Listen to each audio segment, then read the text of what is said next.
Yeah. What's up, YouTube? It's your boy Dashing, and we're back for another Yu-Gi-Oh! Duel review. Today we'll check out another two games. So these are kind of longer games, 6 turns, 12 turns, and our next video is going to be 17 and 13. Oof. Without further ado, let's check out those games.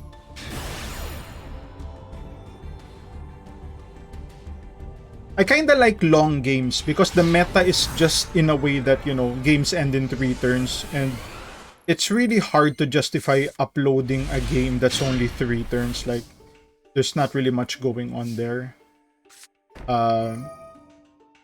This is the kind of Yu-Gi-Oh that I like, the one that lasts at least minimum 5 turns. So, there has to be interaction in that case. So this is our event through Draco. So yep. We kind of have a decent board here. We kind of auto lose if he had like Duster or Lightning Storm at that point. He goes for the Darkness, draw cards. We set up Apocalypse. So our board's kind of, it's still not great. We can pop the Dryath the third, I guess. So he has Aloof Lupine. I see that card rarely. Okay, so it's Thunder Dragons, alright? So this is the event, right? Thunder Dragon Titan goes for battle. We can just pop this mon. Yep. Unfortunately, I think we can draw. Yes, we can draw. Misplay there. We should have set the card first before activating, so we kinda lost out in some cards, but it is what it is. Okay, we attack.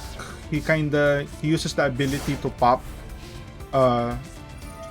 Okay, so this is really good for us. We're able to activate Rivalry. Rivalry kinda screws. I think it screws, what do you call this, Thunder Dragon, if it's a multi-Thunder Dragon, right? Like, multi-type. If it's like invoked or, with Shadow and shit, it gets screwed. I kinda had to, what do you call this, judgment there, because if we lost, because the way that was played, he gets to negate Dynamite as well as Apocalypse, which means he can pop Dynamite this turn.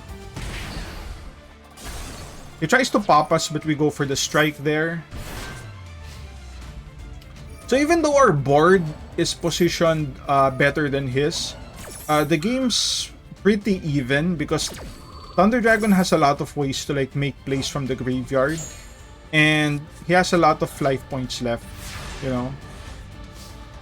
He just needs Duster. Once he gets Duster, it's game over for us.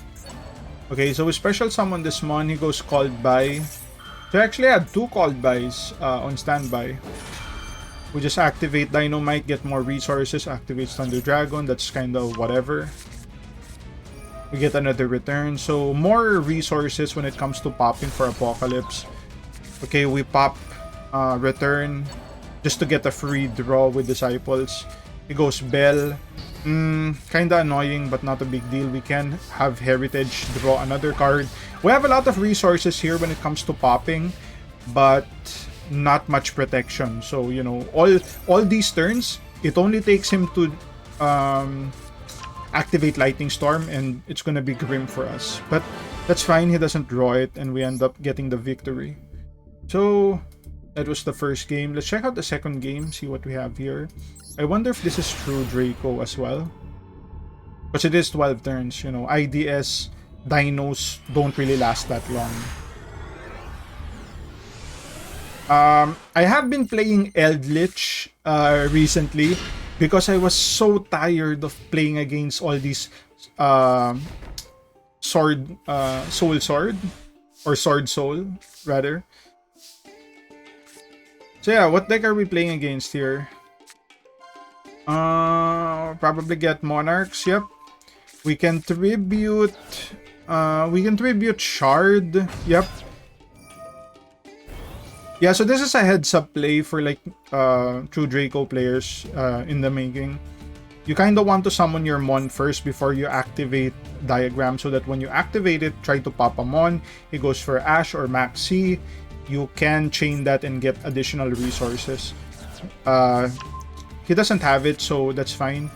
We have Heritage here, but since we didn't really tribute any True Draco cards, we don't get an extra draw. Our field is kinda...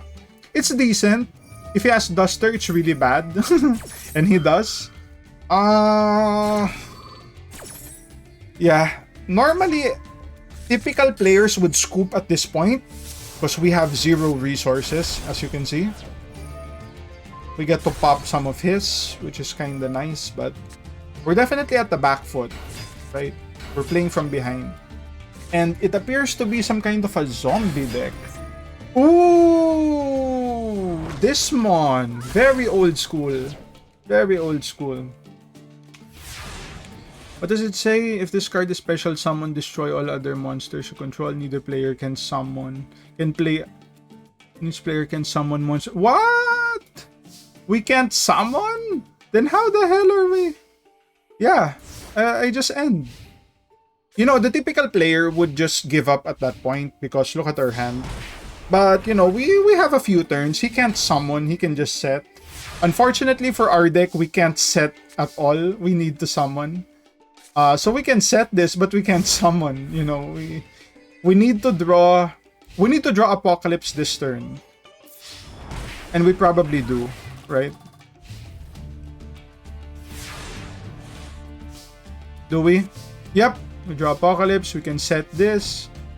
So activate Return. Go for Apocalypse. Pop this mon. This is actually a very good strategy for at least the event, right? You know, if you can't summon monsters, then how do you win? We kind of have his stats and just pop it. So we can start summoning mons. He goes for Lightning Storm, smart play, but we can just chain, summon Dynamite. Yep, and we get an extra pop here. Yep. So it's our turn to start attacking. Man, our hand is so bad. Like, we only run like 7-8 mons, and we had like 1, 2, 3, 4, 5. We already drew 5. 6! That's like almost all our mons. Damn. Okay, we summon... yeah, we're going for game. Yep. Alright. Solid game, you know. The typical player would have scooped there because you can't summon, but, you know, just a little patience, right? Just a little patience. You know, you could survive a few turns, but yeah. Okay, so that's gonna be the video. If you guys like the content, like, comment, subscribe. If you want to support your boy even more, links to Patreon down in the description, and I'll see you guys on the next one. Cheers.